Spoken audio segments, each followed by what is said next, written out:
The United States dollar reigns supreme. It stands as the world's reserve currency. Its power seems unassailable. But what if this is a facade? What if the foundations of this dominance are crumbling? History teaches us that empires rise and fall. Currencies are not immune to this cycle. The mighty dollar, for all its strength, is not invincible. Could it collapse?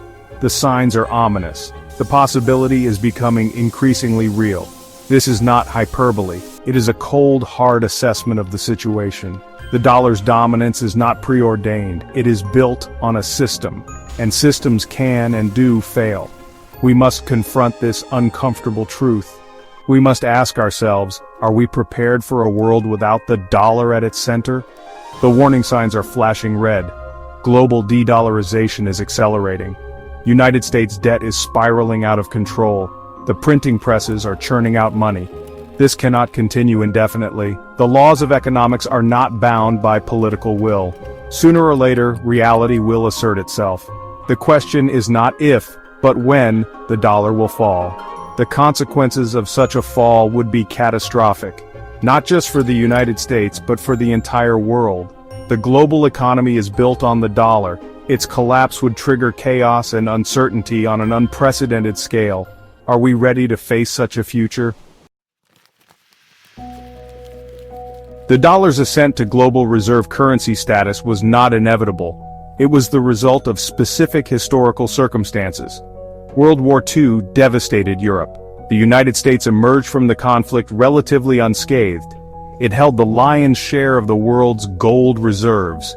This newfound economic dominance formed the basis for a new global order. The Bretton Woods Agreement of 1944 cemented the dollar's dominance. This agreement established a fixed exchange rate system. The dollar was pegged to gold, other currencies were then pegged to the dollar.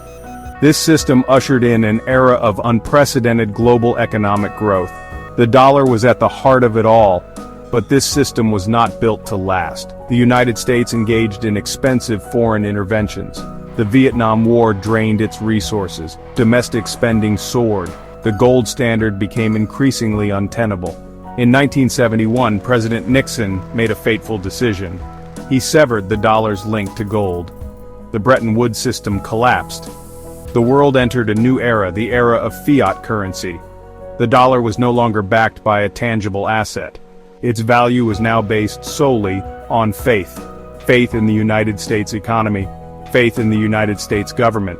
This move had profound implications. It gave the United States unprecedented financial power. It could now print dollars at will. The rest of the world, hooked on the dollar, had no choice but to accept this new reality. The 1970s witnessed the birth of the petrodollar system. This system further solidified the dollar's dominance. It linked the value of the dollar to oil, the world's most important commodity. The deal was simple, yet powerful. The United States would provide military protection to Saudi Arabia. In return, Saudi Arabia would sell its oil exclusively in dollars. This agreement created an enormous demand for dollars.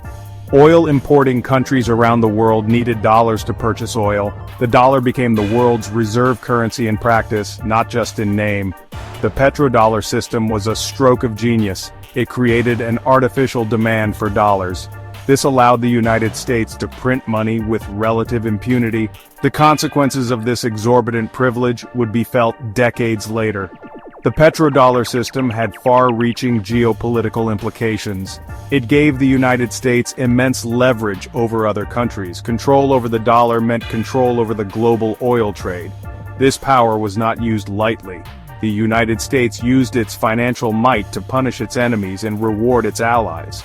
But the petrodollar system is now under threat. The rise of alternative energy sources is reducing the world's dependence on oil. Countries are increasingly seeking to conduct trade in their own currencies. The days of the petrodollar may be numbered.